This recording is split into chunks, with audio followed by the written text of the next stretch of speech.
This week, Miss Amber Hurdle with the Bombshell Business Podcast. She is a boss babe.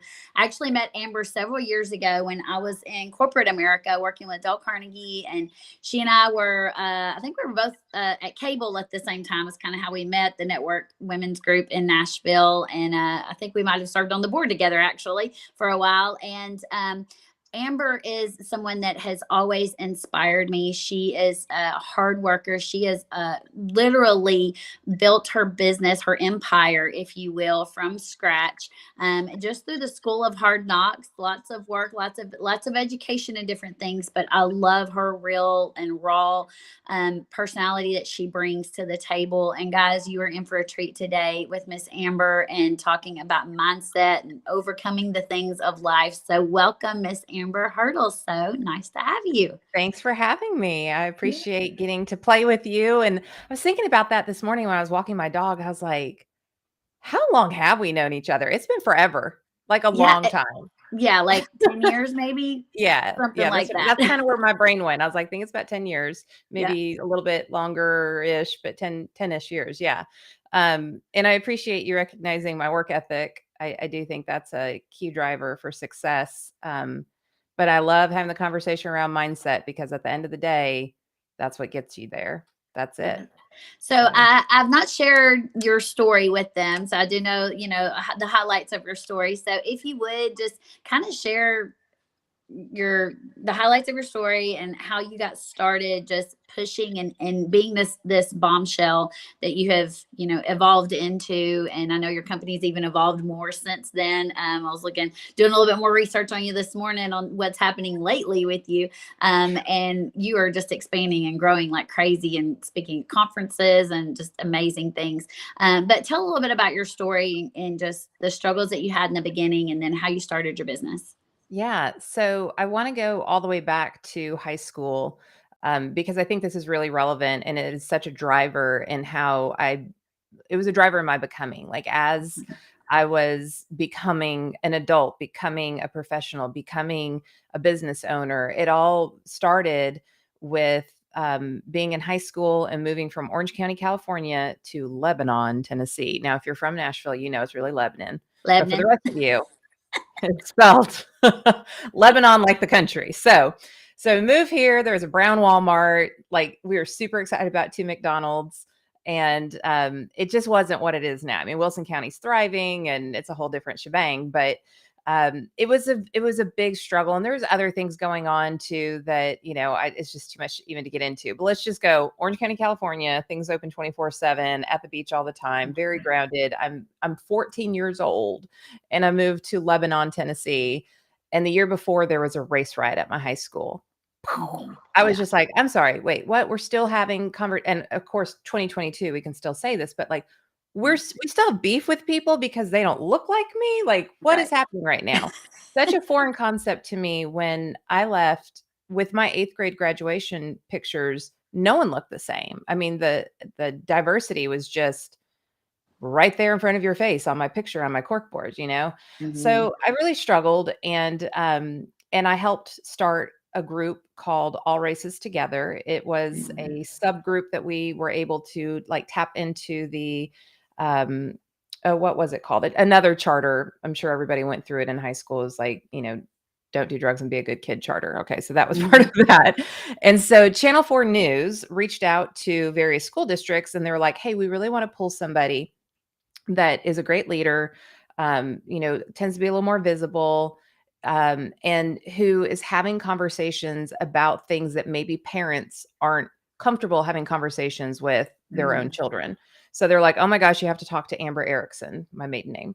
So Channel 4 News invites me to be a part of this. And they follow me around at school, and I'm like total Kardashian status at this point. I have like news cameras following me around. They follow me to church. They follow me to the baseball or the football game. And then I go and I meet with these other teens in this like super cool loft on Second Avenue, downtown Nashville. And they're asking all these questions. And I won't kind of get into what I usually do from stage, but let's just say I had a little bit of a fall from grace because they asked me on camera if all teenagers were having sex because that's what parents think. And I was Mhm. like, no. way more Valley girl. And because that's the truth, not all were. They didn't ask me if I was, but not all were. Right. So a couple weeks after that, I found out I was pregnant. So I was a girl that this was not supposed to happen to. And I knew that there were other females that were, maybe not supposed to happen to girls too. And they opted to not carry their child to term. And again, no judgment, but like I had that information in the back of my mind. It's like, well, you can judge me all you want, but this is my choice that's right for me, just like your choice was right for you. So I waddled around the end of my junior year like a balloon. I mean, I was very, Wow. very pregnant. Like I didn't go to prom. I went, to Gatlinburg to get away. Like, so like kind of my little baby moon. Right. So, it was a challenge. I can't explain to you how difficult it is to be a kid raising a kid. Like, it's just not supposed to happen that way. Thankfully, I had a very supportive family. Fast forward, lots of things have happened in that season, from abuse to just like, getting with the wrong people and severe depression and all kinds of stuff. But I always had in clear focus that everything that I was going to do was going to be so that my daughter had the same opportunity when she graduated high school as any child who was not born to a teen mom. Like that was my goal. It was not pretty getting there. It was a little sloppy. It was very messy. There was a lot of failing forward. There was a lot of turning my losses into lessons. There was a lot of just sheer grit fueled by love that, you talk about the school of hard knocks. Woohoo! What an intro. So what I realized, not knowing the terms or anything, but there was a time where I worked 4 jobs. And there was 2 nights out of every week where I went from job to job to job to job to job. And those 2 nights for, I don't know, like 9 months, I didn't sleep at all. Like I came home, took a shower, got my daughter up, took her to the educational preschool that I could barely afford, that she was almost getting kicked out of as my car was almost being repossessed, like literally every month. And that's what it took. But what I realized is that there were certain things about me, and you touched on a couple of them, that my bosses responded to, so that I can just call and be like, hey, I need some extra hours to pay daycare this week. And they would just be like, okay, just show up when you can. And I would show up in my Applebee's uniform, living on the other side of Nashville. And I could pick up shifts in good sections, and it annoyed the other employees, just going to be real, but they knew that my work ethic was beyond anybody's in there. They knew that I was really good with people and I could drive sales and that I could entertain. Listen, I was the world's worst server. I mean, like the worst. I was in the weeds all the time. I was always like, I'm sorry, guys, I need to rush on this. I forgot to put the chicken tenders in. And my boss was always, the manager was always like redoing my tickets and everything. It was constant, but I drove sales. So they're like, whatever. And I would also go in afterwards when I could see that the dishwasher was totally overwhelmed, and I would do dishes with the dishwasher person. So I knew these things about me, and that opened up opportunities for me. What I didn't understand at the time is what personal branding was. I don't even think that was a term that was being used in the 90s, just to be real, late 90s, early 2000s. So I did shape a personal brand, which eventually helped me get out of my chaos.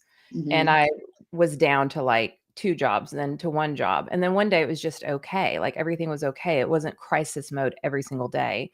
And then I started working like in sales, management, with sales being a core focus. And I'm not talking about anything sexy. Like I was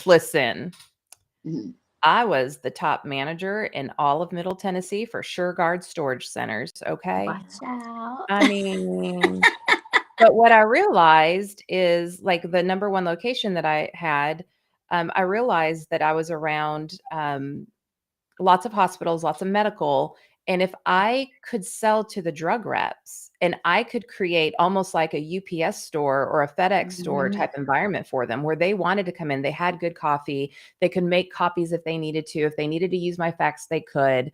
That they would never leave me. And it wouldn't be somebody's like spare mattress that they don't really care about, so they're going to quit paying their bill. So my monthly recurring revenue was amazing because it was funded by drug companies. I mean, like what? And so then I was like, oh, know your ideal customer. When Mm. you have an ideal customer, it's easier to make money. So these are these little breadcrumbs that I'm learning just as a broke single mom. Mhm. Let me just tell Yes. you. And then in that same opportunity, I realized that a way to get some more visibility was really giving back to the community. I had no idea what public relations was, girl. I had no idea. Mhm. I just knew, like, oh, look, I can help people and the company looks good. And then people are involved and then, like, everybody's happy. It's Yeah. public relations. And so I ended up eventually, years later, going back to get my PR degree. Raise your hand. It took you 10 years to finish your degree. It did me. Mhm. Um, and and that really shifted everything and it Mhm. wasn't because I especially value higher education. It's Mhm. that I valued in myself that I finished it. Come I valued on. in myself that I had Good. this piece of paper saying, no, I can do this. And if you don't Mhm. believe me, not only here's my experience, but here's your piece of paper. It's what I needed for me because Mhm. back to mindset, I was just a broke teen mom.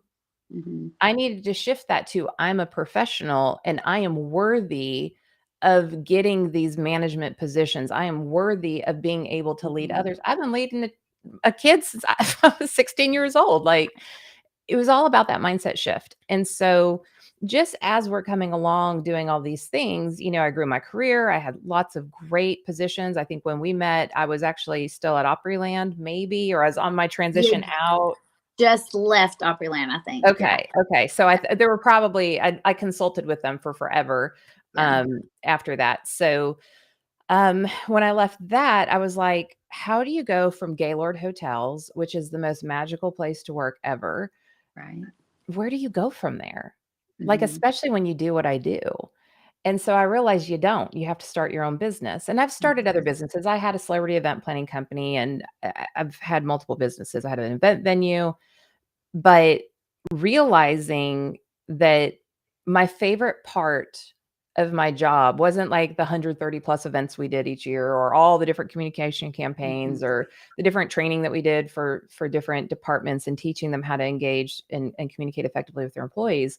It was really more about the coaching side of things, like Mhm. coaching senior leadership and coaching individual directors Mhm. on how to do this so that they had an internal transformation, that they started developing self-awareness so that it was easier for them to engage their team because then they can see and harvest the greatness in others.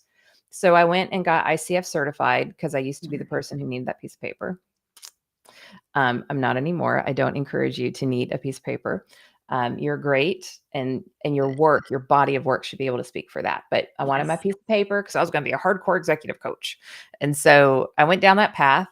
And then these corporations were like, "Hey, can you do a series of trainings for us?" I'm like, "Yeah, sure, no problem," because Mhm. obviously I've done that a lot in my career.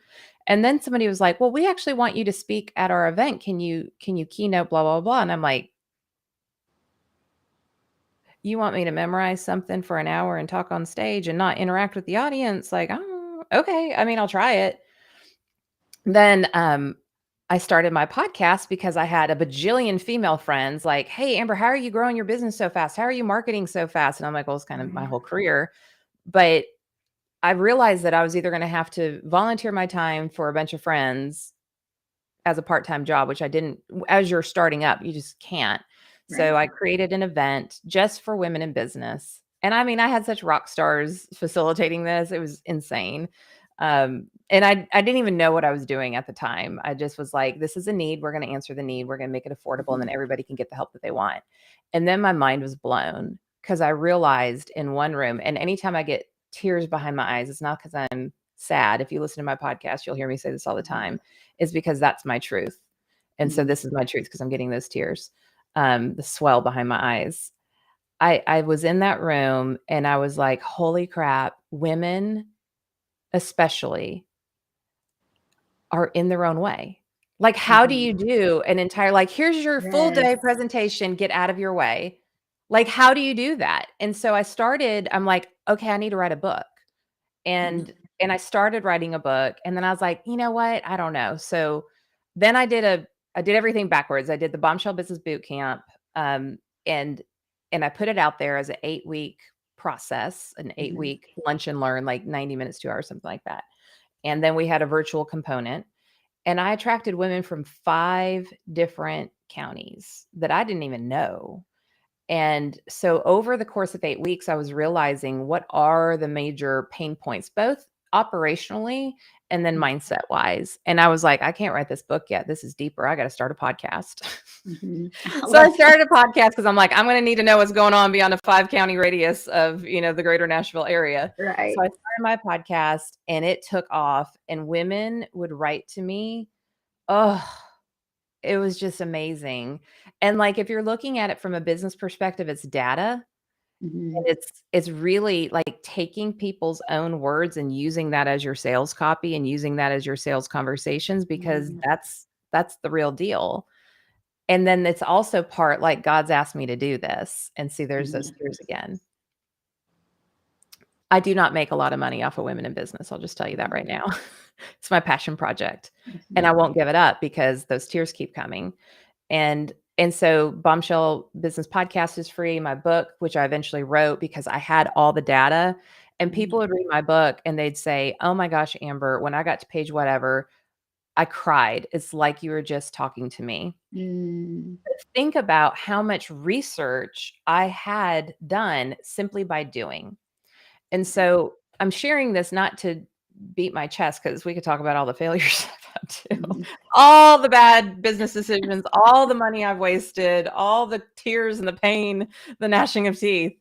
But I will say that the greatest gift for me in terms of the Bombshell brand was that I just got out there and did it, and I figured it out. And I was very open about, like, this is the first time, this is the founding offer, whatever that is. And I reduced the fee to compensate for the fact that I'm telling you, like, you are my guinea pig, just to be clear. And we're going to keep making it better. And so as you're interacting with your ideal customers, and I'm going to say this, and I hope I don't get in trouble, but I've worked with a lot of direct sales companies, and I've spoken at, national and regional conferences on main stage. And so I had to do a big deep dive. And there's this common thread that I have found that the true top earners don't actually do. And that is blanket everybody. Tell everybody what you have, nag everybody, go through your Facebook list and literally hit every single person. And I am like, if that's what you want to do, because you are just dying for people to run away from you at Publix and Kroger, go for it. Run them all off. That's right. Just run them all off. And then when they see you at church, they won't make eye contact with you. It will be a lovely life for you. Don't do that. I'm not saying don't let people know what you're up to. Let your cousin, let your closest friends, like, hey, this is what I'm doing. This is the impact that it has on my customers. This is why I do it. This is why I'm so passionate about it. But don't do it in a salesy way. I mean, you just heard me talk about Bombshells, bold, brave, unwaveringly confident women in business. And I'm getting tears in my eyes because I'm so passionate about it. If you don't have that figured out yet of why you're doing what you're doing, then you need to figure that part out, because people are going to feel like it's very transactional if they don't feel like you are coming to them from a place of service. And I'll give you an example. I've always struggled with sleep, not anymore because I've got it figured out. But before, I really struggled with sleep. And I mean, I was taking Ambien, and I got myself off of Ambien, and I posted something on Facebook just kind of haphazardly about being a bad sleeper. And somebody in a direct sales company came to me and said, you know what? I want to drop off this little drink that my wife and I take. I used to really struggle with sleep too. And my schedule, this really helped me. And they did not push on me the product that most people in that company just automatically assume that you want. And that's important because I couldn't take that popular product because I have something called inappropriate sinus tachycardia. So my heart can't take it. Right. Had he been like, and also this and also that, I would have been like, sit down. Right. But he brought me a solution to my problem. Yeah. And I took it and I signed up. I was like, I'm on the sleep train now. Now, did I order all the things? No, I didn't. But I tried different things, and I was trying to see if it was for me or not. You just need that baseline offer, just that offer of service that you have to somebody. Because it's not the Harvard definition, it's not the Myth definition, but the Amber definition of business is you have a problem, let me solve your problem, and then you'll give me money. That's business. Well, and it goes beyond it goes beyond a product, right? Because what you just described, and even what you described when you were waiting tables and getting the best, the best gigs at the serving and everything else, it really goes into how you're relating to people and how you're loving on people. And I was in, I don't know, I think I've brought this up to you before, but I was in your very first, That's it was a right. one day, your Bombshell. It was kind of your think tank before you did the 8-week thing. Yeah. It was at the And gate. Amy was there, like one of Yeah, the it was. top PR Oh yeah, professionals in Middle Tennessee, if not the country, like award winning. Yeah. it was No big deal. amazing. It was amazing. And even the women in the room, I mean, Nicole was there, and what oh gosh, what's her name? Is it Khaki? Not, is Khaki her name? Anyway, Cindy, she did the flannel shirts. I mean, like, all these women were in there. Yes. Yeah. All these women were in there that have like created businesses since then and have done really cool things. And I remember being in that room, and in that room, guys, I will be very honest with you. I had total imposter syndrome. I couldn't even afford the $150 it was to do it. And Amber said, "Come in here anyway. I want you in the room." And she, like, brought me in for free, just to be able to glance. So I already felt honored and privileged, just to be sitting in that room with all of these women that had big ideas. And again, this was probably 10 years ago. They had big ideas. They had professional careers. They all had degrees. They all had their big titles beside their name, and all of these things they were wanting to do. And I was over there trying to figure out, what am I doing with my life? And I'm like, you don't get excuses, girl. You're coming. No, and it was so good. It was so good. And it was good to be there in that moment, just to know, like, as one of the people that you have served and loved, it has always meant so much to me. And I value that so much. And I've been able to watch you grow and watch. And I think my friend Alita and I went to your Chris Ducker thing, and Oh, that's right. Oh my and gosh, we that's did a that whole one other time. thing. That was, it was like there was so much that our paths kept crossing over the years. But it really started for me with that lady I knew at cable that invited me to come into her think tank that day. And it was really giving back, and it really instilled things in me. And I still have my workbook somewhere. We Oh my just moved, gosh. It's but I probably saw it when we terrible. It's moved. probably so not professional. I saw it when we moved, and it was great. But I mean, I went back and was looking at the questions that I asked myself, and what do I want, and what does that look like, and what is my brand? And it was all in the branding. And there's so much. What I see from your story, Amber, is that you were taking. So often we get derailed and we get detoured, and we have all these things happen in life, and people don't take the time to say, what did I learn here? What skill did I hone in this environment, good or bad? It might have been a job I even hated, but what skill did I learn where I'm valuable and I can bring that to the next place? And it actually adds to our value and our credibility, with, whether we have that piece of paper or not, right? Like, I don't have my 4-year degree. I have no formal education, You don't barely even, graduated girl. high school, and so everything I've done has been scratching and clawing from the ground up, literally. But every job I've ever had, I've learned multiple positions. I've learned multiple things about that job. I wanted to know my job and the 3 people around me and their job. Like, I wanted to know everything there was to know, so that I was that go-to person. When someone was out, I was the one that got called, right? I was the one, when someone moved up, I was the one that got called for that next position, because I already knew the job. I would do it for free for a while until they paid me. I mean, like, whatever it took, because I wanted to know and learn and just glean from everything that I could. And that's what I see in your story. You took even teenage motherhood and saying, no, I'm going to make this, all the way to building your business and your brand, into saying, I'm taking every single thing that I can that's good about this, and bringing my goodness to the situation and how I can serve people. And ladies, as you're watching this, I really want you to think about that. How are you serving people? Because I guarantee you, people do not come to you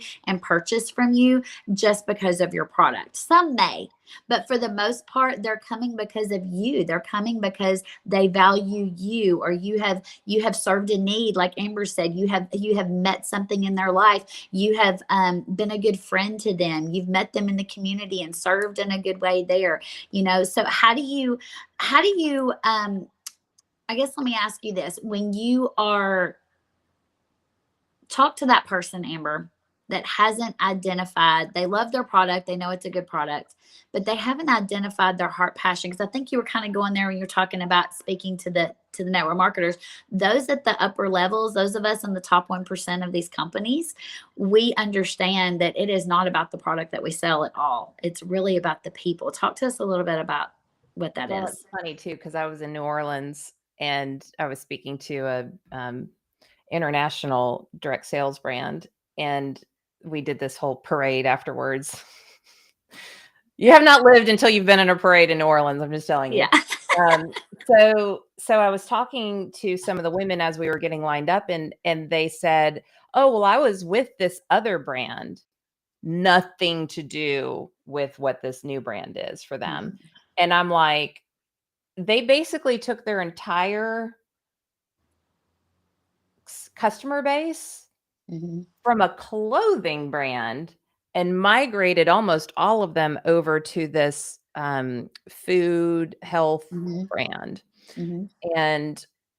And I was like, that is the power of personal branding. And that's what I was there to speak Mhm. on, because your personal brand is not an idea of who you are. It's not an Instagram campaign. It's not a Right. PR campaign. Your personal brand, Jeff Bezos says it best. So I'm just going to use what he says. It's what people are saying about you when you're not in the room. And Come so that's why on. I'm like, don't be the person people want to run from at the grocery store. Right. Be the person when somebody sleeps well, or they're losing weight, or they're healthier, or their gut is under control. They don't feel like they have a gremlin in their intestines all the time, or whatever that looks like. Their skin looks Right. better, whatever. Mhm. Be the person that they think of when they're getting their results. Be the Right. person that they think of when they have another problem. I wonder if LaToya has a solution for this, Mhm. or where, I'll give you an example. Um, can I use a brand example? Sure. Okay, so I'm addicted to Pampered Chef, just so you know. Mhm. Like, if all my kitchen was Pampered Chef, I would be all about it. So there Right. is the level of product that I Mhm. appreciate, like lifetime guarantees, all that stuff. And they're just great.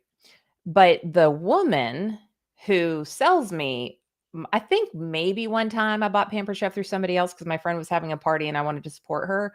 Mhm. But the woman who sells me Pampered Chef is never down my face. It's not like every time she puts in Mhm. an offer, I'm getting a text message from her. And y'all, like, I don't want to use the word busy, but my cup runneth over. My Mhm. calendar is full. Mhm. I really have to be strategic about every minute of my time.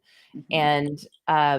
And so for somebody to be trying to be an offer of service when there's nothing to serve, it becomes annoying, not Mhm. because they're bad people, but because, like, I'm stretched. I do not have time for one more text, or for you to call, or like want to hold hands, sing kumbaya, tell me about your new product. I don't have time. Right. So this woman will check in when there's something she knows that I might want or like, Mhm. when she has an incredible way for me to save money. If she hadn't heard from me in a while, she just checks in, is like, "Hey girl, how are you?" Not, Mhm. "And let me tell you what Pampered Chef has to offer this month." Right. It is a relationship. And so when I want to buy gifts, what I'm like, "Hey, do any of your customers have a show that I can get in on and help them earn their, freebies or whatever? I want to Right. order this as a gift." Yeah. And so, like, it's a two-way relationship Right. where I'm trying to help her. And sometimes she'll be like, "Hey, we're having a push. I'm trying to get this done." But that's like once or twice a year, and I'm happy to Mhm. try to help her because all Right. she ever does is help me. Right. So think about that two-way relationship, and that is a rule in my Mhm. life nowadays. Listen, Mhm. codependent no more. Mhm. Total recovering codependent, by the way, as I'm sure many of you are. Um, Having boundaries is powerful, Yes. and knowing that you will not engage in any relationship actively. I'm not saying you're not Mhm. going to have like those family members that you are going to have to deal with. Right. But I do not engage in any relationship, professional, Right. personal, friendship, romantic, anything, unless it's a two-way street. Yes. And that doesn't mean that 24/7 it's going both ways. Sometimes we all know you got to pull a little more weight. Somebody's going through a season. You've got to support somebody through a tough time. But if somebody's always sucking you dry and you don't get anything from that, girl, what are you doing? Mhm. What are you doing? Exactly. No, I know.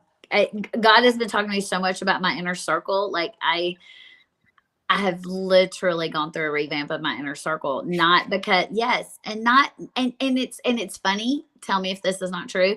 You don't have to technically cut anybody because the more you grow, they either grow with you or they just stay where they are. And you Oh, bring in new people into that growth, right? that's right. And here's the thing, like, I want to be very clear that none of us are better than another person. We are all Mhm. exactly where we're supposed to be on our journey, and we are all fearfully and wonderfully made. We are made in God's Right. image. No one is broken, damaged, or not good enough for another human being. Right. That said, we are all on different paths and we're on different seasons of our journey. And Yes. so if you're on this path over here and you're very clear on where you're trying to go, Mhm. maybe it might look like this, but Right. you know where you want to go Right. and you're a little further along, and then you've got this person over here who just at this season, they have no Mhm. desire to do any type of growing. Right. And you know what? If that's where they are right now in life, I've been there before. So Mhm. no judgment, but Right. I can't hold myself back to pace along in life with you and not reach my goal, so to make you more comfortable. I can love Exactly. you from afar. I can wish you all the best and I can keep on trucking. And I've Mhm. always said, I mean, literally since I was, you know, probably, I think I was probably about 19 years old. I got this bullet train image in my brain, and I just repeatedly would say, this train's running and you can get on the train or I will blow you over. Those are your Mhm. options. Get out of my Mhm. way. Mhm. Because a lot of people also want to get in your way. Hey, Amber, you want to do some drugs? Hey, Amber, you want to get drunk Right. tonight? Hey, Amber, Right. it's like there's all of that. There's also, hey, Amber, let me distract you with all of Mhm. this brouhaha. And I joke, Latoya, and I'm just going to say it out loud. It's very difficult to socialize in Wilson County if you are not a functioning alcoholic who loves to eat pork 3 times a day. Like it's just very hard. So, I mean, tell me if I'm That's wrong. so true. Tell me if I'm wrong. And I don't have anything against alcohol. Listen, I love me some brown water. If you want to pour me a Maker's Mark on the That's so rocks, I will funny. drink it with you. But like That's so funny. on Tuesday night, do you need 5? Like really? So Right. you have to just start saying like, does this serve me? And so I'm going to give you Mhm. another term I want you to think about. I always consider, what choices do I need to make?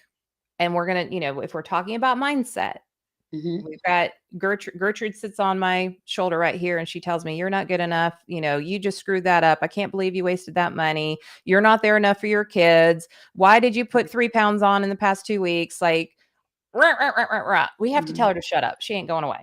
Okay. Mhm. So every day we have to tell her to shut up. Right. But the question that I want you to ask so that you have the chutzpah to tell Mhm. Gertrude to shut up is, what is optimal me?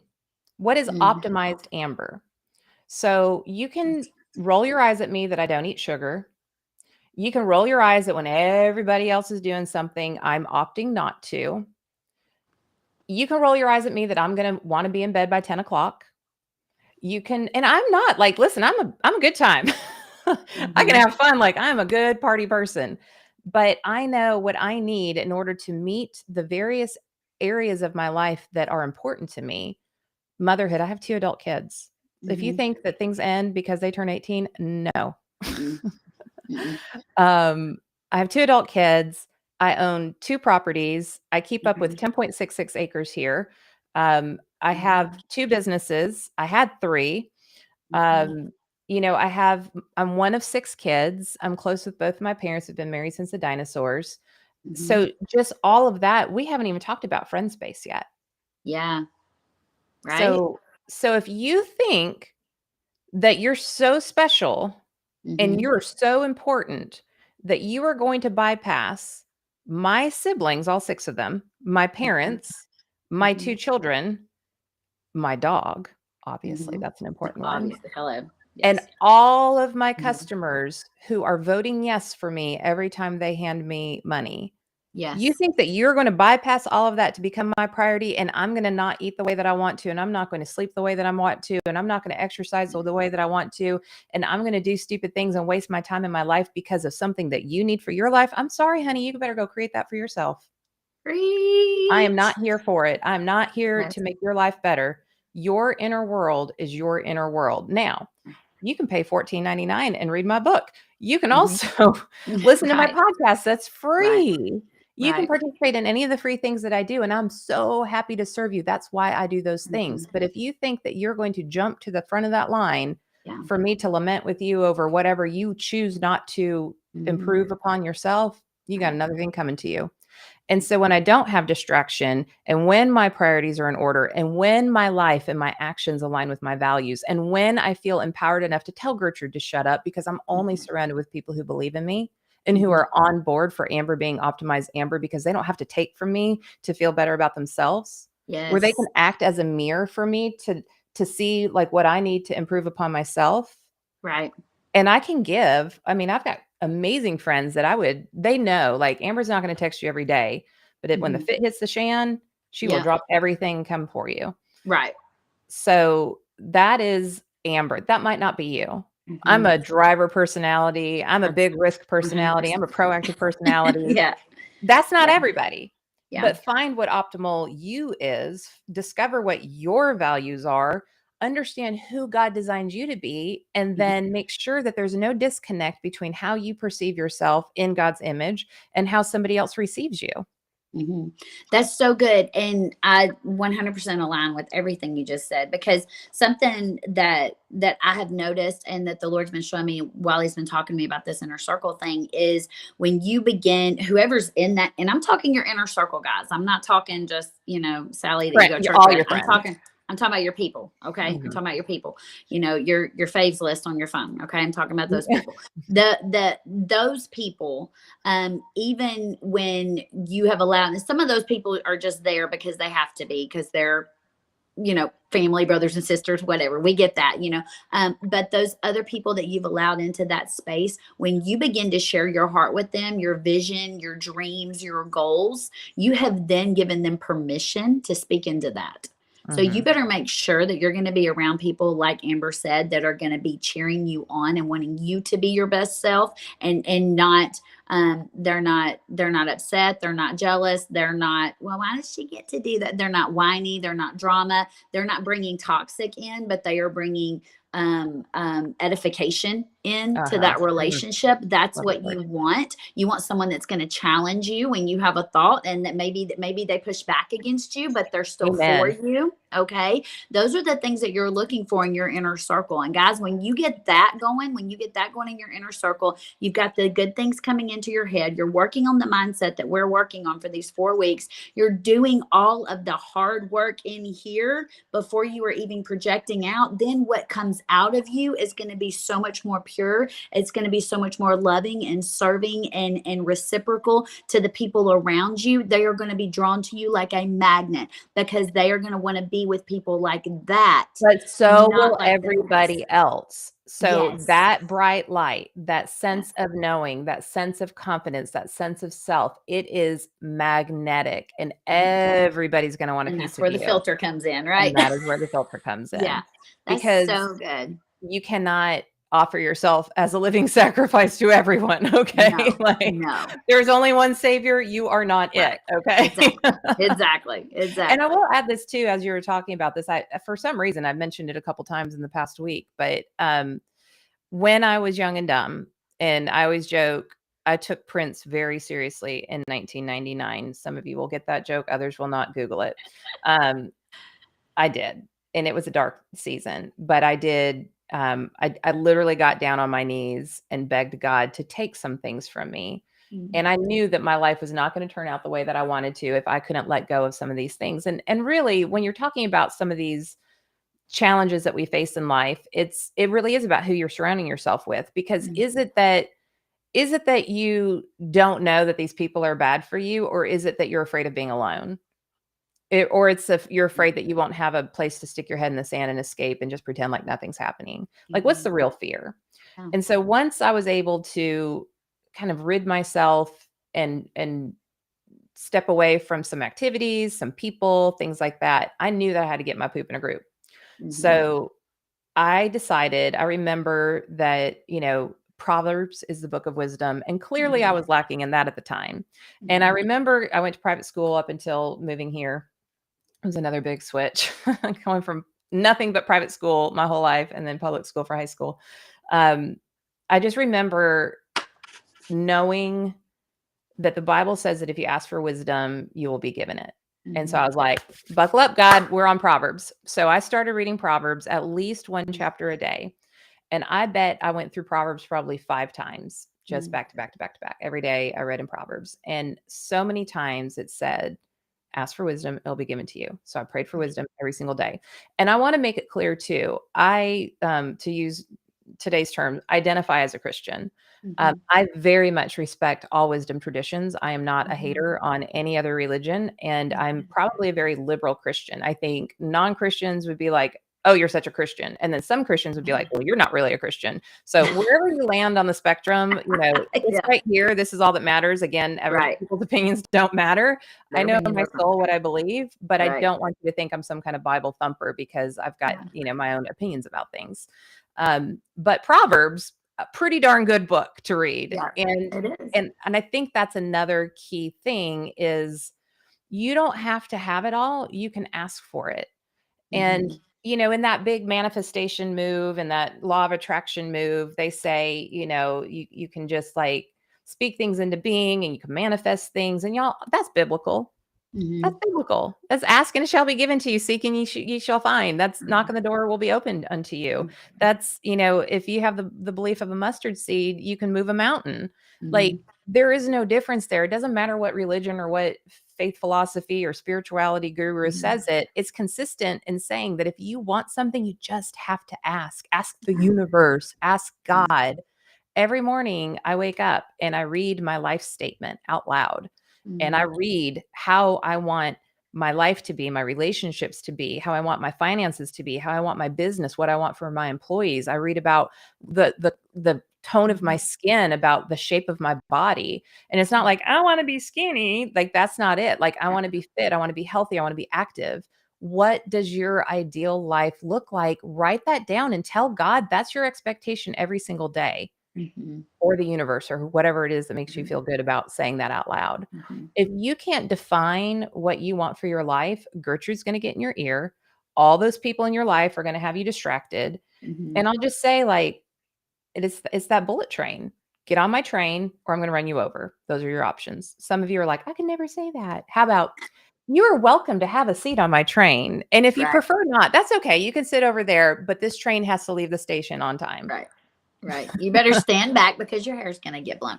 Yeah. That's right. And and I just want to tell you guys too, like when the Bible says God gives you the desires of your heart, what that means, and here's where I kind of will overlap here with a little bit of that Amber just said. What that means when it says God will give you the desires of your heart, it's not that, oh, I desire these things and God's going to give me what I desire.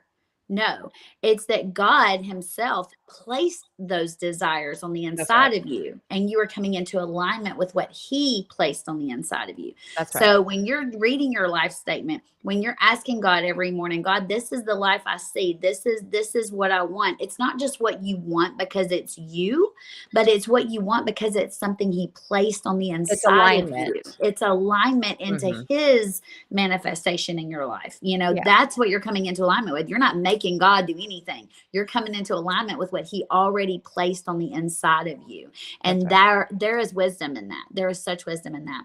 So, Amber, you have been amazing. I know you're super busy, and I so appreciate, guys. Follow Amber on social media, listen to her podcast, buy her book, do all the things because she is amazing. And I so appreciate your time and just pouring into us, pouring into all these ladies. And this group means so much to me, and I just really value you for coming on, and I trust you with my group, and I just And trust I'm you with. honored that You're you've trusted amazing. me with your group because I know what this means to you. So I Yes. very much feel privileged to be able to speak life into everyone. You're amazing. You're awesome. And we live so close together. It's ridiculous. We need to like get walking together or something. I We need to know, do something. seriously. I When we know. get back from this next speaking tour, I leave on Sunday and I don't get back to like the 28th. It's crazy, Yeah. but We yeah. will get together. So thank you again so much for coming on. And I know the ladies are going to just keep following your journey and learning from you and gleaning. And thank you for all that you give back to the community and especially to women. We really appreciate you. Thank you for having me.